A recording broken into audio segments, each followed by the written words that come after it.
മുന്നണിക്ക് പറഞ്ഞല്ലോ, മുന്നണിക്ക് ഒരാളുടെയും ജയിക്കാൻ ജനങ്ങളുടെ അല്ലാതെ ആരുടെയും പിന്തുണയുടെ ആവശ്യമില്ല. അത് തന്നെയാണ് ലീഡർ എന്ന് പറയട്ടെ. നിങ്ങൾ എന്നെ എൻ്റെ ചോദ്യങ്ങൾ പ്ലേസ് ചെയ്യണം, എൻ്റെ മറുപടികൾ കൂടി കേൾക്കണം. ഞാനൊന്ന് പറയട്ടെ, മുന്നണിക്ക് ജനങ്ങളുടെ അല്ലാതെ ആരുടെയും സഹായം വേണ്ട ഇവിടെ ജയിക്കാൻ. ഇവിടെ ഞങ്ങൾ ജയിക്കുകയും ചെയ്യും. അതിനപ്പുറം അദ്ദേഹത്തിനൊരു വീഴ്ച ഉണ്ടെങ്കിൽ, നമുക്കറിയുന്ന ഒരാൾക്കൊരു വീഴ്ച ഉണ്ട് എങ്കിൽ, ഇപ്പം നിങ്ങൾക്ക് ആർക്കെങ്കിലും ഒരു വീഴ്ച ഉണ്ടെന്ന് എനിക്ക് തോന്നുകയാണ്, ഇപ്പം നിങ്ങൾക്ക് വ്യക്തിപരമായിട്ട് എൻ്റെ ഭാഗത്തുനിന്ന് ഒരു വീഴ്ച ഉണ്ടെന്ന് തോന്നുകയാണ്, നിങ്ങൾ മാധ്യമപ്രവർത്തകർ എന്നല്ലേ എന്നെ വിളിക്കില്ലേ?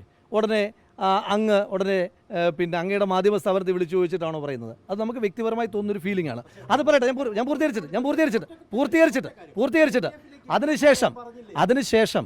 അതിനുശേഷം നിങ്ങളുടെ സ്ഥാപനം പറയുകയാണ് അത് തെറ്റാണെന്ന് പറഞ്ഞാൽ തെറ്റാണ്. ഇനി അദ്ദേഹം UDF-ലേക്ക് ഇല്ലെന്ന് പറയുമ്പം നിങ്ങൾ എങ്ങനെയെങ്കിലും ഒന്ന് UDF-ലേക്ക് വരും എന്നുള്ളതല്ലല്ലോ എൻ്റെ വാദം. ഞാൻ പറയട്ടെ, എൻ്റെ പൊന്നു സഹോദരൻ, ഞാനത് പറഞ്ഞല്ലോ, എങ്ങനെയെങ്കിലും UDF-ലേക്ക് വരൂ, എങ്ങനെയെങ്കിലും UDF-ലേക്ക്. അപ്പോൾ ഒരു രണ്ടുപേര് തമ്മിലുള്ള വ്യക്തിപരമായൊരു സംഭാഷണം, ആ സംഭാഷണം എന്തായാലും മാതൃഭൂമിയിലൂടെ അല്ലല്ലോ ഞാൻ അതിൻ്റെ മറുപടി പറയണ്ടേ, അല്ലേ? ശരിയല്ലോ. അപ്പോൾ പാർട്ടിയുടെ ഒരു പരസ്യശാസനയാണെന്ന് വിചാരിച്ചു. പാർട്ടിയുടെ പരസ്യശാസനയാണെങ്കിൽ പോലും ഞാനത് ഏറ്റുവാങ്ങുക, എന്നിട്ട് പാർട്ടിക്ക് മറുപടി കൊടുക്കുക. പാർട്ടിയോട് പറയേണ്ട കാര്യങ്ങളെല്ലാം മാധ്യമങ്ങളോടല്ലോ ഞാൻ പറയേണ്ടത്, അത് പാർട്ടിയോട് ഞാൻ പറയാം. അപ്പോൾ ഇനി പറഞ്ഞില്ല, എൻ്റെ നേതാക്കന്മാർക്ക് ക്ലാരിറ്റിയോടെ പറയാം, കൺഫ്യൂഷൻ വേണ്ട.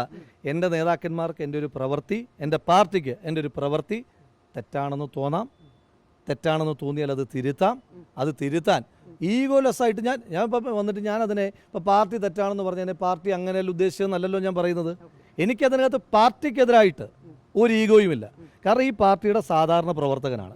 ഈ പിണറായിസം കാരണം കണ്ടമാനം ബുദ്ധിമുട്ട് അനുഭവിച്ച ഒരാളാണ് ഞാൻ. അതുകൊണ്ട് ഈ സർക്കാർ താഴെ ഇറങ്ങുക എന്നുള്ളത് ഈ നാട്ടിലെ ഏതൊരു കോൺഗ്രസ് പ്രവർത്തകനെ പോലും, എൻ്റെ കാര്യം വിട്ടേക്കുന്നു, ഞാൻ യൂത്ത് കോൺഗ്രസ് പ്രസിഡൻറ്റും ഒക്കെയാണല്ലോ. ഈ നാട്ടിലെ ഓരോ സാധാരണ യൂത്ത് കോൺഗ്രസിൻ്റെ പ്രവർത്തകർക്ക് 100-200 കേസുകളാണ്. ഞങ്ങളുടെ എല്ലാം ആഗ്രഹം ഈ സർക്കാർ താഴെ ഇറങ്ങണം എന്നുള്ളതാണ്. വർഗീയത ഒഴിച്ച് ബാക്കി എന്തുമായും ചേർന്നിട്ട് ഈ സർക്കാരിനെ താഴെ ഇറക്കുക. വർഗീയതയുമായിട്ട് ഞങ്ങൾക്ക് കോംപ്രമൈസ് ഇല്ല. വർഗീയത ഒഴിച്ച് ബാക്കി എന്തുമായും സംസാരിച്ച് കമ്മ്യൂണിക്കേറ്റ് ചെയ്ത് താഴെ ഇറക്കുക എന്നുള്ളതാണ്.